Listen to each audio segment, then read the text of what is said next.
So, thank you so much for taking time to speak with me and Insomniac Magazine and for being willing to share a little bit about LA's world with us. And Yeah. as you know, my name is Israel. And I have to tell you that this is a fun interview for me because I've interviewed hundreds of people in music throughout the course of many years. And I have to say that I believe this is the first time that I've interviewed a female producer from the UK. So Right. that's new for me. Talk to me a little bit about how that happened. How did you go about starting to record music, and specifically hip hop music?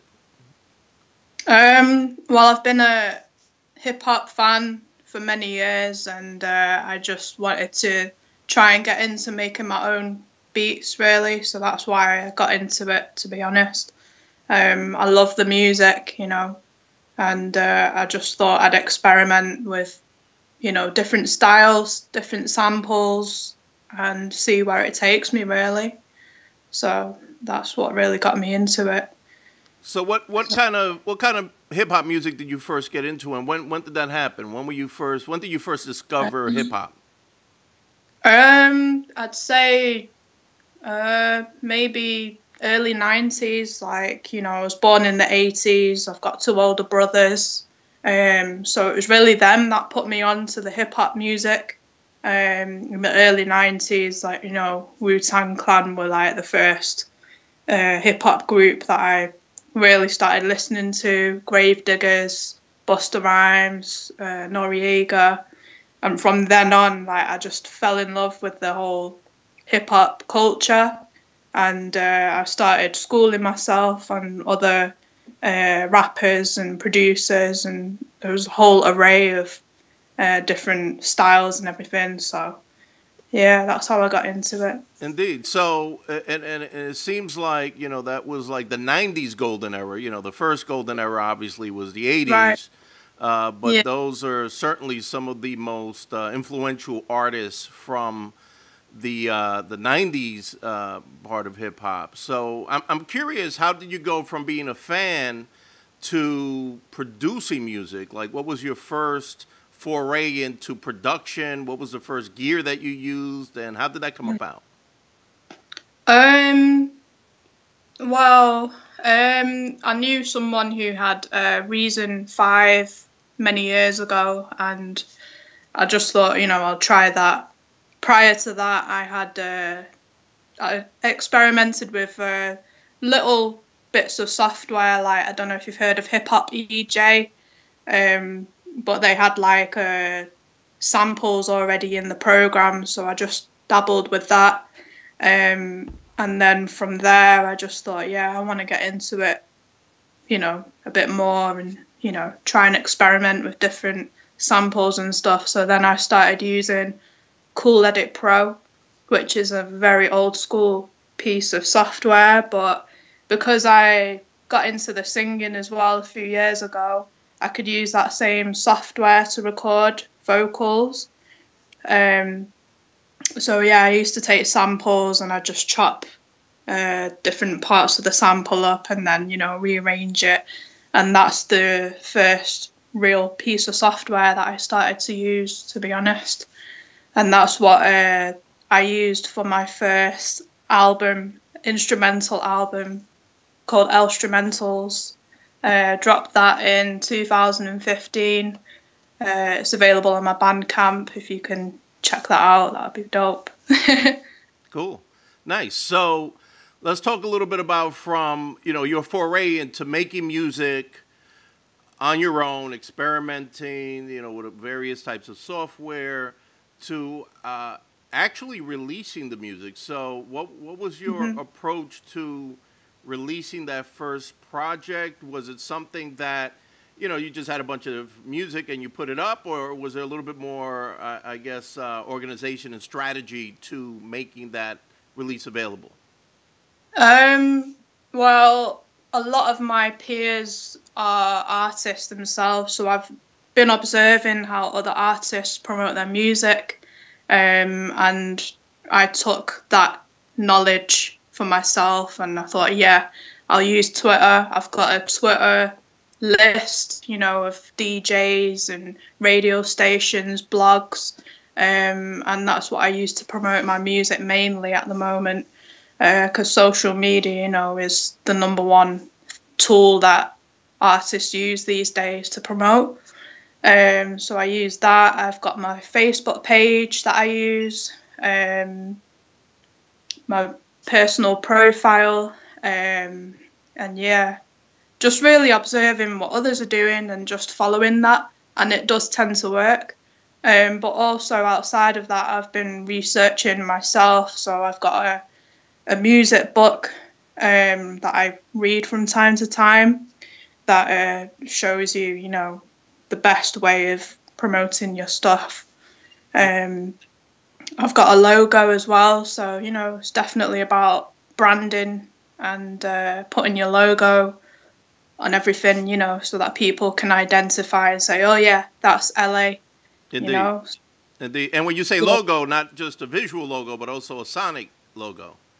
Exactly, yeah. I've got my LA tag that I put on my beats. That's only so that people can't steal my beats, but, you know, I don't know if people are. I can't tell. Like, it's the internet. I'm sure there's ways of doing it, but yeah. So then, talk to me a little bit about which outlets. So you mentioned Twitter and obviously Facebook, and I know Bandcamp and SoundCloud. So which have you felt have brought you the most attention? So was there a specific medium that you feel was more or more effective in reaching people and getting a response? I'd probably say Twitter, because you can tweet to anyone, you know, you can tweet to people who are, like, you know, big names in the industry. You can tweet to websites that I think Facebook's got a different kind of audience where, for me anyway, it's more my supporters and my fans. If I wanted to really reach out to the wider audience, I use Twitter because it's more, it's got a more of an international reach, you know. Even tweeting you guys, you know, I wouldn't have known how to do that on Facebook. So, you know, I always tweet you guys, and you're always posting up my music, which I appreciate, you know. So yeah, Twitter definitely, man. It's working for me. Indeed. And shout out to Kevin Keith, our editor, that actually is the person that you probably connect with most on Twitter. And he's been awesome about, you know, discovering wonderful talent like yourself. Not to say that he discovered you, but, you know, that he discovered you for Insomniac.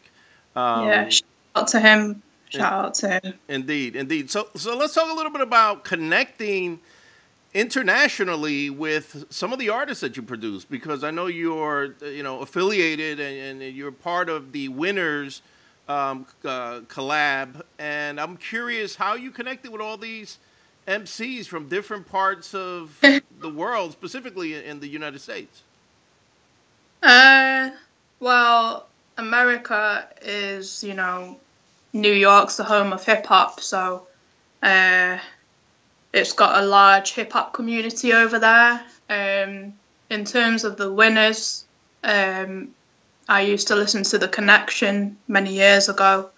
I added Smooth as a Facebook friend many years ago. We got talking, and he could see that I was getting into the music. I just started out singing, putting my little demos, little recordings onto SoundCloud, getting feedback. And he noticed that, you know, actually, yeah, she's got some talent here. So it all started from there, really. He was like, yeah, you know, we'll work on a few songs. And then from then on, I did a track with Marvelous Mag.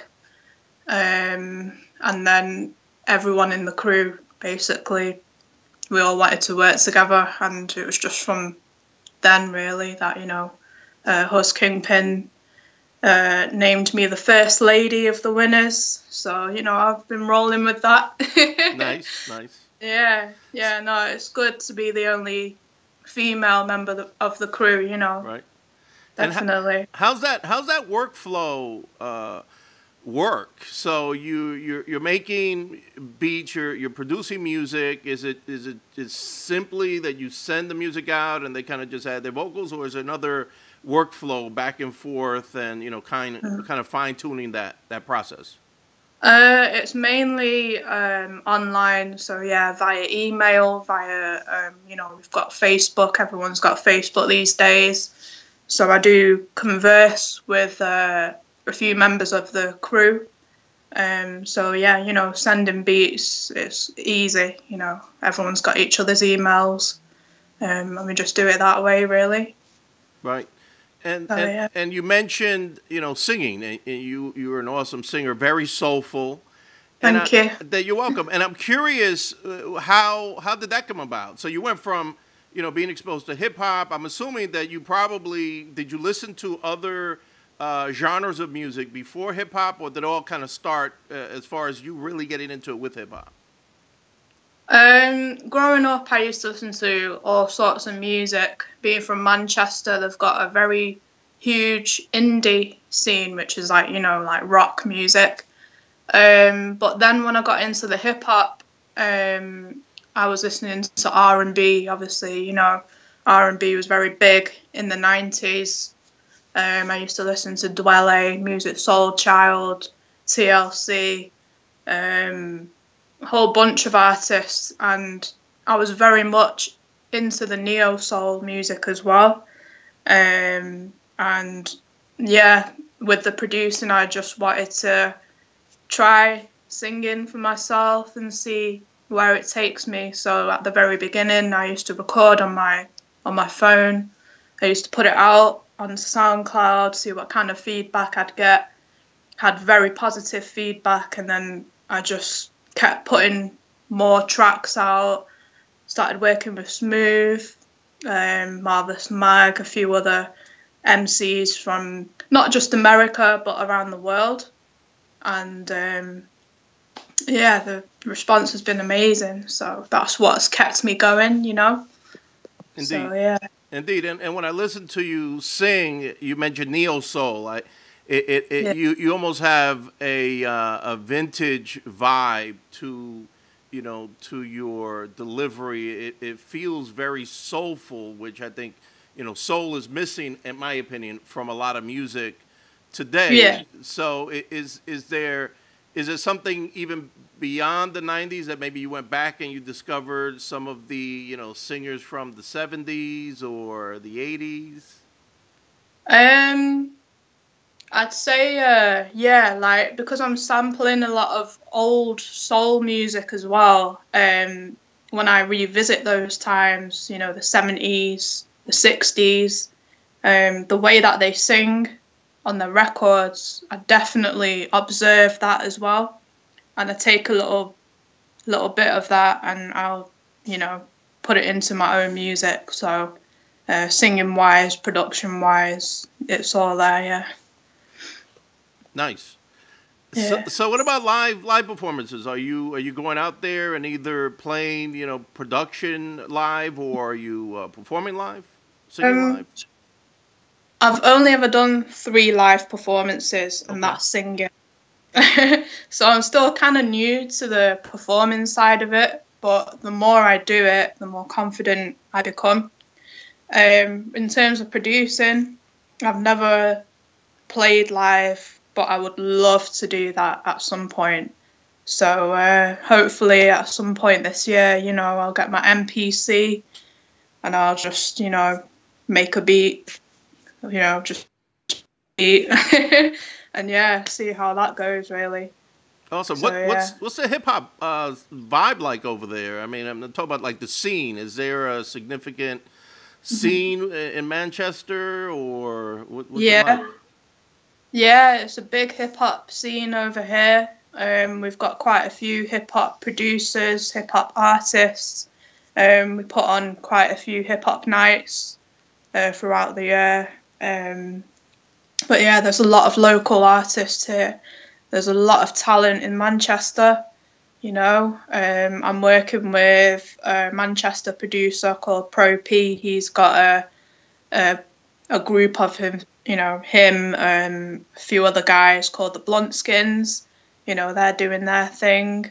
And yeah, there's a few different hip hop groups that are, doing it big here. So definitely, man. So I'm just trying to do my own thing and, rep where I'm from and, see where it takes me. So Indeed, indeed. Well, so far it's taking you around the planet, it looks like. I mean, you're connecting with everybody.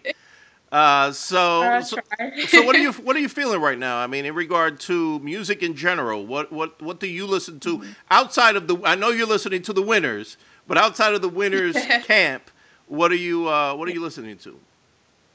A lot of my music peers, I listen to their stuff. So it's mainly, I've been working with Daniel Sun. I've been working with Giallo Point. I've been working with Curse. They're all from, apart from Giallo Point, they're from Canada. So I listen to those guys. There's a few guys from the UK who I listen to. There's Joker Star. There's Michael Parkinson. Obviously, I listen to West Side Gun as well. Conway, they're doing it big. Yeah, true. Lyric Jones. Whoever's in my circle, really, I tend to listen to whatever it is that they're dropping. Out of that circle, sometimes I like to go on my SoundCloud and just let the music play, and I stumble across new artists all the time. So SoundCloud's a good way of listening to new music, So I do that as well.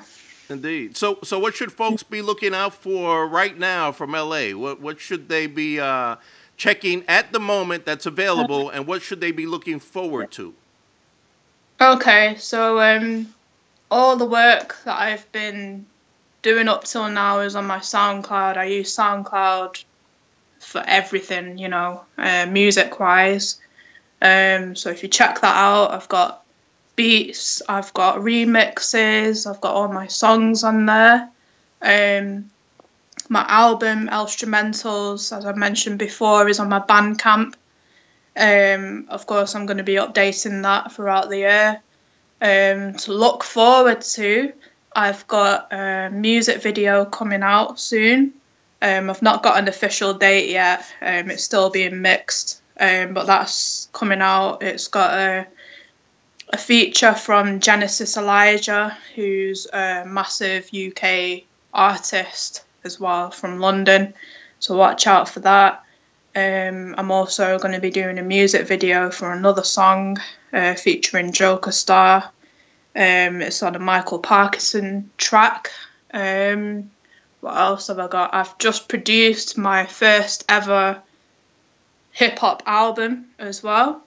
So I'm really proud of that. That's the Jones Brothers. So we've got Joker Star, we've got Anyway the God, UK based MCs, and I've produced all the beats on there. I've just actually, I don't know if you know, but I do artwork as well. Yes. So I've just done an album cover for that project as well. Very nice. Last week. So we're just waiting for that to drop. I think it's dropping over the next coming weeks, 1 track a week. So look out for that. And I've been kind of quiet the past 1 or 2 months. There's a lot going on outside of music at the moment. But I'm looking to drop my Instrumentals Part 2. So that's the second Instrumentals album that I've got in the works. Another beat tape maybe, and just more songs really, and then possibly an album at some point in the year. So yeah, there's a lot going on. A lot going on. I don't know how you do it all, but we definitely enjoy your music, and obviously you could visit Insomniac Magazine and see tons of coverage for LA and her affiliates with the winners. And definitely, if you don't mind, share your socials so folks can go right to your sites and check you out right now. Okay, cool. So it's different because LA, obviously, I don't know if it's a Spanish kind of term as well. So I've had to use separate ones for different social media sites. So my SoundCloud is soundcloud.com/EL-AY. My Bandcamp, if you just search for LA Music, that's ELAY Music, or you can just search LA. What else? My Twitter is LAUK, so that's EL_AY_UK. Also on my Instagram is LA Music. What else am I missing? I think that's everything covered. All right. Awesome. And Facebook, yeah, LA. Just search, find the page, I'm on there as well. So, yeah. Nice. Awesome. Well, thank you so much, LA, for talking with us. And more importantly, thank you for making dope hip-hop music, soul music. Keep doing your thing. We'll be looking out, and we'll be catching you on all those platforms. Oh, appreciate it, man. Thank you for the interview. Appreciate it.